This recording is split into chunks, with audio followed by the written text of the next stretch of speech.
Ça fait froid dans le dos, hein, ce qu'on vient d'entendre. Mais c'est vrai. Alors, je voulais d'abord vous dire, je suis un peu gêné d'être là parce que j'ai l'impression que c'est à la limite de l'imposture. Je n'ai strictement aucune compétence dans les domaines qui vont être abordés.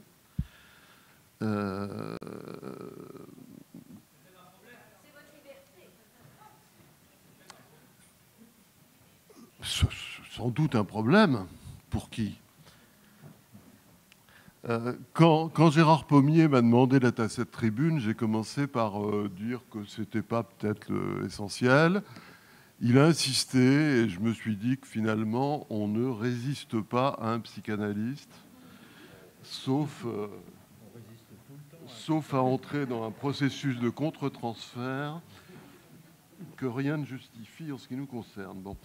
Donc voilà, je voulais simplement dire, les questions touchant à l'école, à l'éducation, sont peut-être trop graves pour que on les réserve aux pédagogues et aux spécialistes des sciences de l'éducation. Ce sont des questions qui devraient concerner tous les citoyens, et c'est en tant que citoyen que j'interviendrai. Donc je vous demande d'excuser mes approximations dans les domaines techniques qui pourront être abordés. Bon. Alors, d'abord, pourquoi je suis là ? Parce que j'ai signé avec enthousiasme la pétition que Gérard Pommier m'a envoyée et qu'il y avait une formulation qui me paraît d'une telle évidence que je ne comprends pas pourquoi elle n'est pas plus répandue. C'est-à-dire qu'on peut avoir un gosse avec un cerveau dans un état de fonctionnement parfait, mais si personne ne lui parle, il meurt. Voilà. Donc ça peut être quelque chose qu'on pourrait lancer. D'autres diront, après moi et mieux que moi, les dangers de cette tentative d'hégémonie des neurosciences sur les questions de l'éducation. Vous avez commencé à en parler, très justement, et avec une voix juste.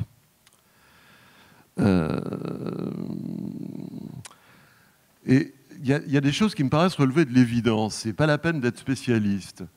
Si on connaît très bien le fonctionnement du moteur d'une voiture, c'est pas ça ce qui va vous dire où vous allez aller en vacances et quelle route vous allez prendre. Bon. Et moi, j'ai l'impression que le cerveau, c'est pareil. On peut très bien connaître les mécanismes du cerveau, c'est pas ça ce qui va nous dire comment on pense et ce qu'on pense. Sauf à considérer en effet que le cerveau sécrète de la pensée comme le foie sécrète la bile, ce qui était une formule du matérialisme mécaniste du XVIIIe siècle, qui devrait avoir été balayée depuis au moins 2 siècles et demi. Bon. Voilà, donc le fonctionnement du cerveau ne nous dit pas grand-chose, en fait, de la pensée qui peut en résulter, ni de la subjectivité de celui qui possède ce cerveau.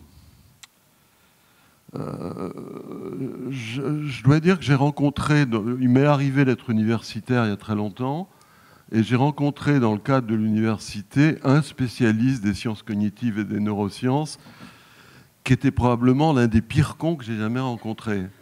Alors, je suis ravi de pouvoir en parler. Un jour, il m'avait expliqué avec exaltation et fébrilité on avait repéré dans le cerveau la zone du plaisir et la zone de la souffrance.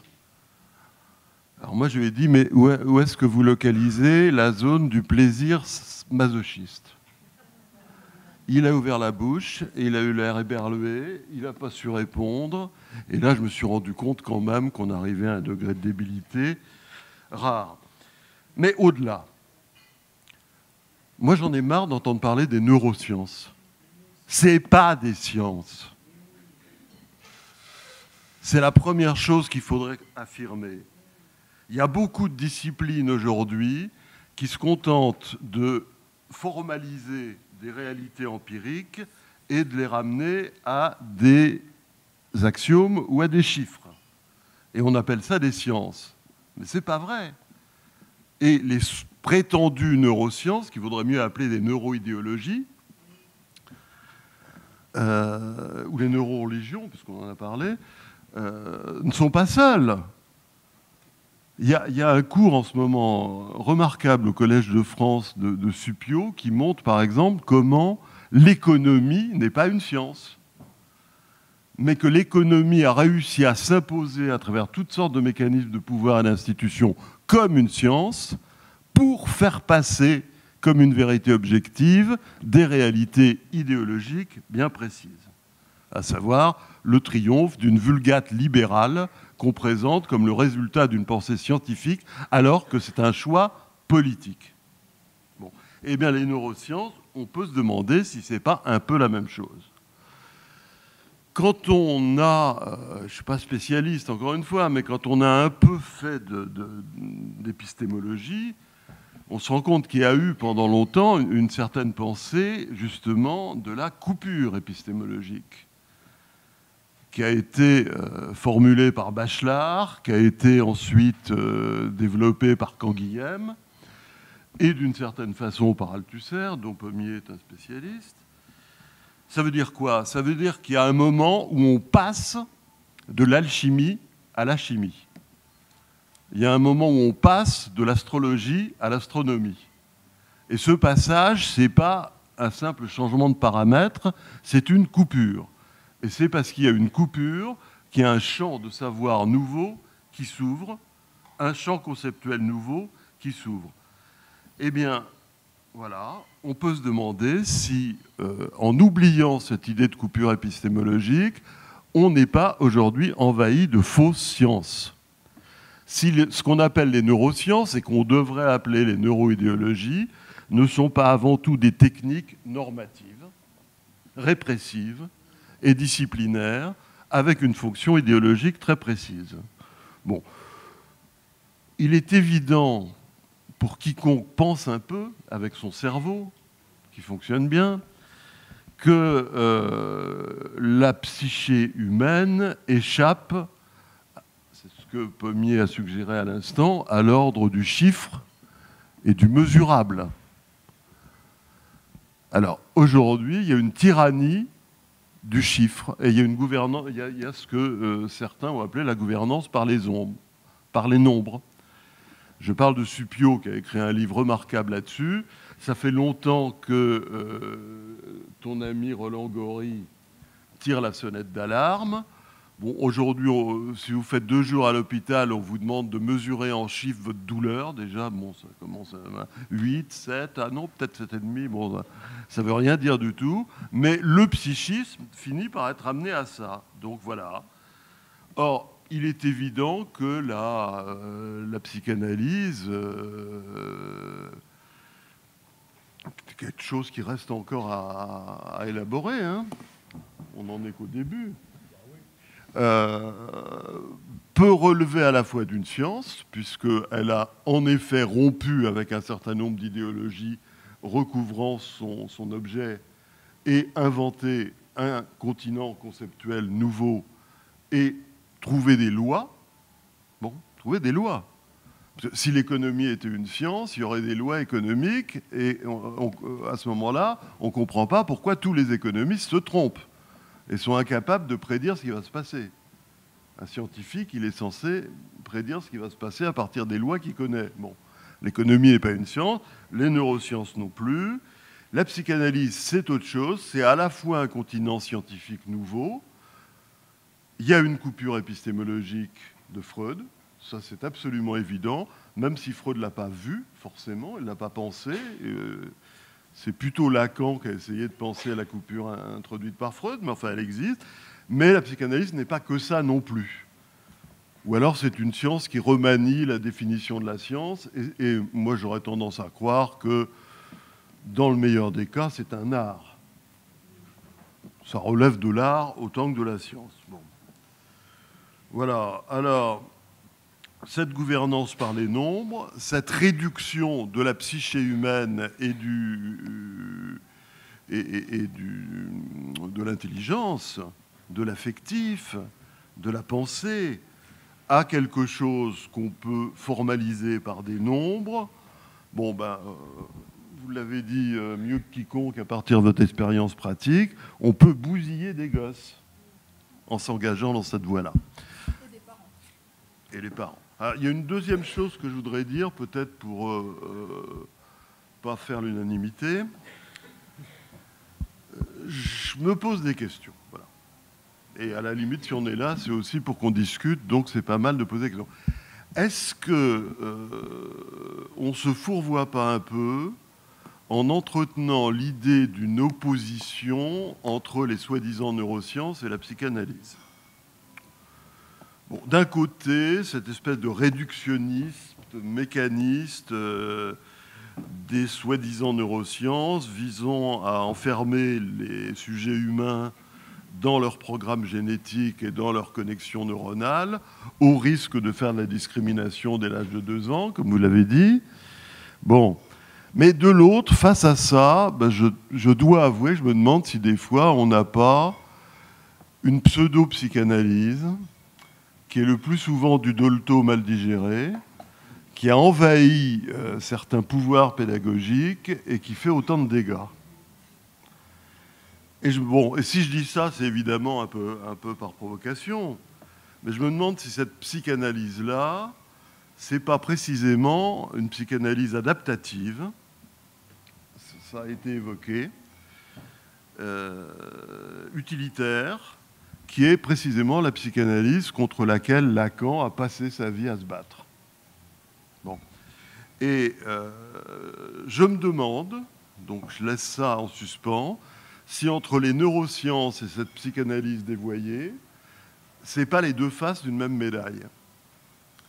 C'est-à-dire que ces deux réalités théoriques fonctionnent avec un même refoulement. Et c'est là qu'elles sont complices. Et c'est le refoulement de la question politique de l'enseignement. Quel but l'école doit avoir? Est-ce qu'on ne devrait pas réfléchir à la fonction de l'enseignement avant de réfléchir à son fonctionnement? Est-ce qu'on peut définir un fonctionnement avant de définir la fonction?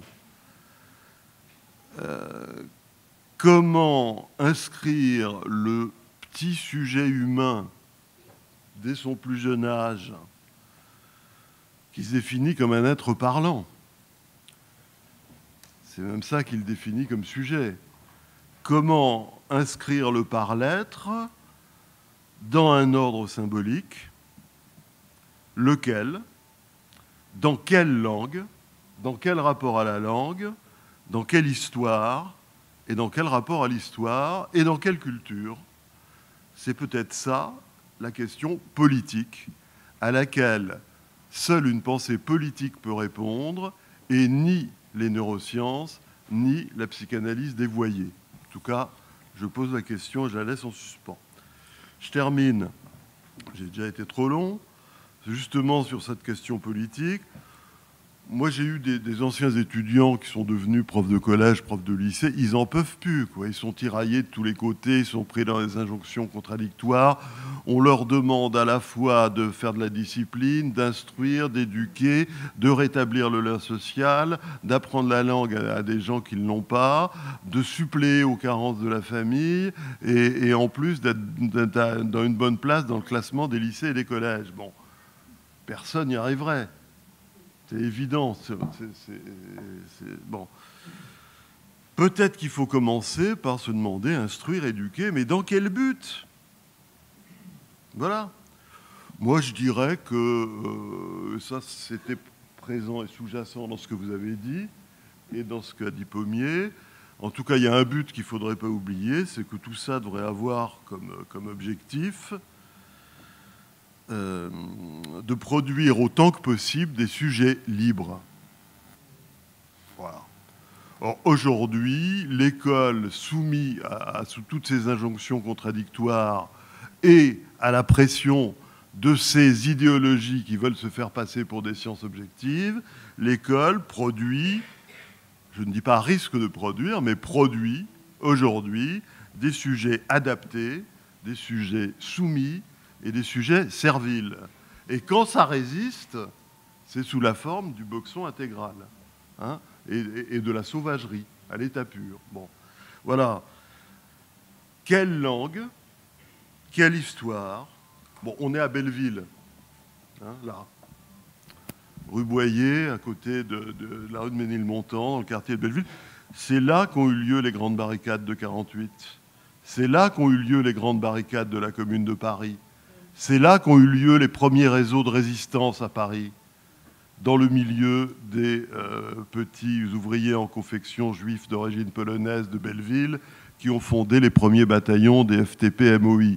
Ben, moi, je dis tout simplement qu'il y a une différence entre un lycéen qui connaît la Commune de Paris et la Résistance et un lycéen qui ne sait même pas que ça existe. Voilà. Donc tout ça, ce n'est pas une question de neuro, je ne sais pas quoi. Ce n'est pas une question même a priori d'analyse, encore que on pourrait nuancer. Voilà, faut arrêter avec les gosses, faut essayer de les rendre libres, c'est tout. Il y a eu dans le dernier Monde diplomatique un très bon texte de Pommier sur la question de la médicalisation à outrance de l'enfance. C'est une chose terrible. Il y a une chose terrible. On a des trusts pharmaceutiques américains qui ont inventé des maladies pour vendre des médicaments. Et le résultat, c'est qu'il y a plein de mômes qui sont sous camisole chimique, sous Ritaline ou sous médicaments, alors qu'ils n'ont rien. Avant, on disait ils ont des sautes d'humeur, maintenant on dit ils sont bipolaires.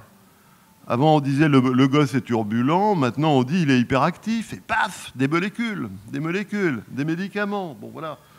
C'est pareil, hein. On est dans une espèce de société de contrôle, c'est évident. Et voilà, c'est la seule chose que je voulais dire, qu'il faudrait peut-être passer du matérialisme mécaniste qu'on évoquait au matérialisme historique. Et évidemment, je terminerai en disant que la littérature, là-dedans, a un grand rôle à jouer. Parce qu'une éducation privée de littérature, c'est une éducation forcément privée de vérité à un certain moment. C'est pas moi qui ai dit que la vérité a structure de fiction, c'est quelqu'un d'autre. Et voilà, je terminerai parce que j'ai répondu à Gérard Pommier quand il m'a invité, peut-être à tort. Je lui ai répondu par une citation de la 4e de couverture des écrits de Jacques Lacan, que je vous livre. Un seul débat, toujours le même, et qui, dût-il paraître daté, se reconnaît pour être le débat des Lumières. Voilà, c'est ce que je vous souhaite, d'engager ce soir le débat des Lumières.